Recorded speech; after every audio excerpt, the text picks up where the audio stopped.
We have a huge diverse homeless population in our Yuba Sutter region.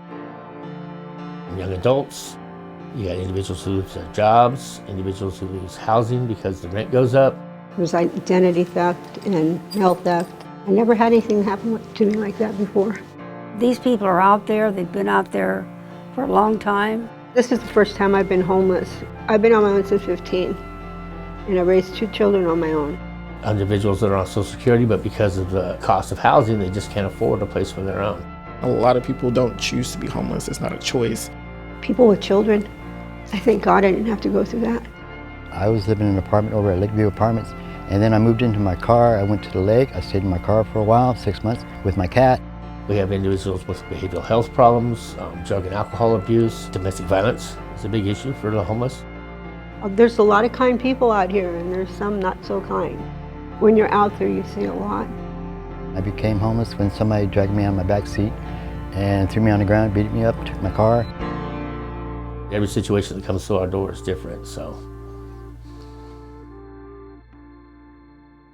People come to us with a lot of barriers to housing, a lot of barriers to success. And it's been years and years of them being told that they're not going to make it and they're not worth it.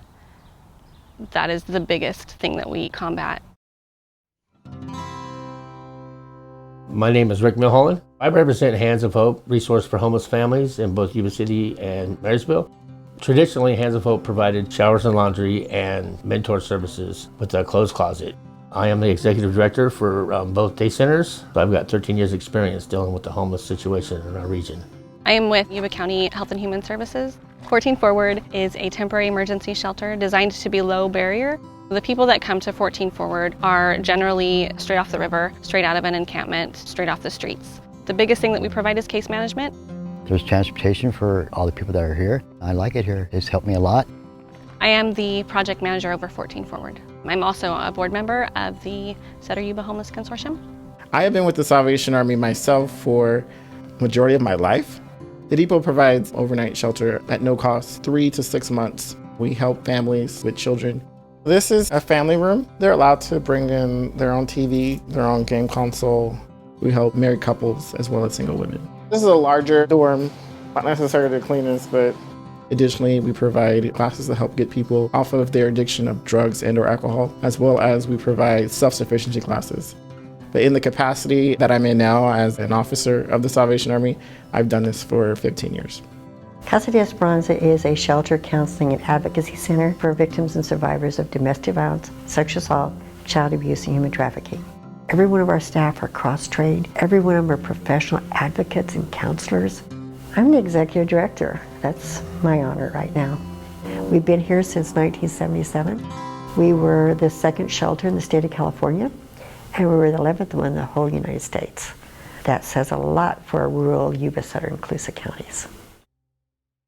Bridges to Housing is a nonprofit. The mission of Bridges to Housing is to assist homeless and low-income families to obtain safe, decent, and affordable housing in Yuba and Sutter counties. We provide rental or security deposits for families.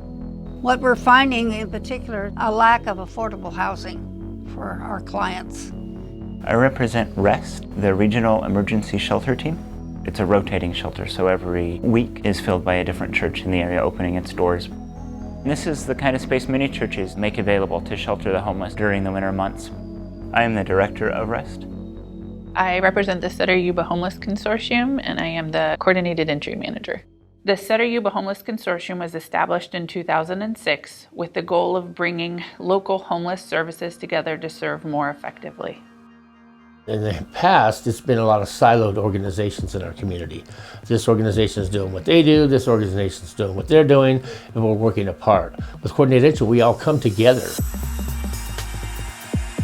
Coordinated Entry is a new program that is working really well. Coordinated Entry was designed by Housing and Urban Development to be streamlined access for people to enter the homeless services system. Before Coordinated Entry, anybody who was homeless would be given a list of places that they needed to go in order to get help. They would go to the first place and go through about a half-hour interview or so to find out that it wasn't the right fit. After that, they would have to go to the next place to be able to go through that interview as well, and they would have to do that over and over and over again. And as you can imagine, for somebody who's homeless that lacks transportation, that's a really difficult task to do. When somebody who is homeless walks in our door, they go through an assessment interview with our case managers. And from that, they're able to dictate what services that really do need.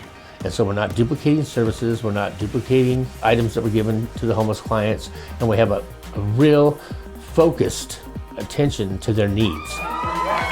We created 2 sites that serve as access points. We do our intake at the Hands of Hope facility on Spiva Avenue in Yuba City. This is our Life Building Center, the coordinated entry position in Yuba County. And this is our common room where everybody can come in and they can charge their phones. They can sit and rest. We serve our most vulnerable clients first, and we connect them to our partner agencies. And we have about 25 partner agencies that work with our organization. And they all have access so that we're able to help people connect with them on an easier level.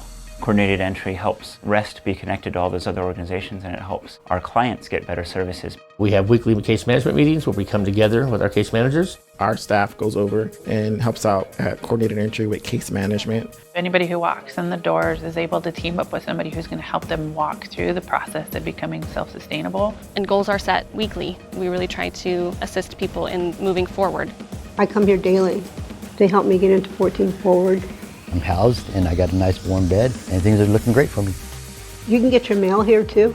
They help you with Social Security, getting benefits if you need help with that. It's got me on the right track. There's transportation for all the people that are here. Identifications reestablished, your birth certificates, everything you lose out there. Dealing with evictions, if you have warrants, anything along those lines, we are there to help you to overcome those as well. We also have an extended amount of classes that we provide now at both coordinated entry sites. They can sit and do meetings like AA or NA, where it's just a round area where they can talk. Life skills classes, resume building, job readiness. We've seen huge leaps and bounds in housing assistance for families. We've got some great success stories for singles who've come to 14 Forward and the Salvation Army Depot. Today I was told that I've got a place, and I'm really looking forward to it. I couldn't be out there again. I couldn't be out there sleeping in the car. It's been 2.5 years and I just can't do that again. And I want to say thank you to everyone involved. I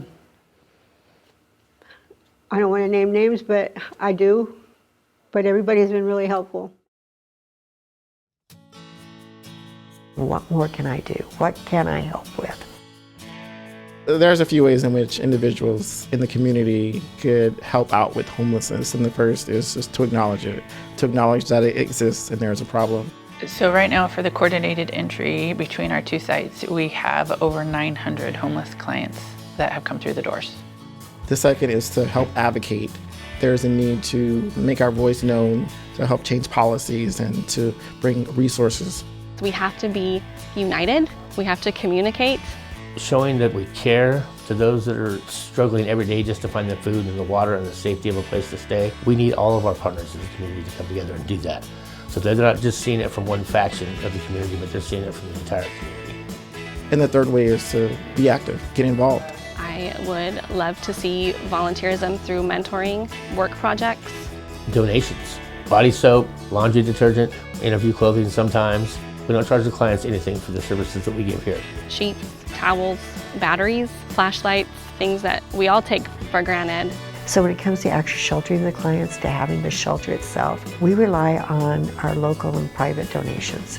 It's wonderful to see these people be able to move into a place that they can afford. To see the smiles on their faces and their thank yous is extremely rewarding.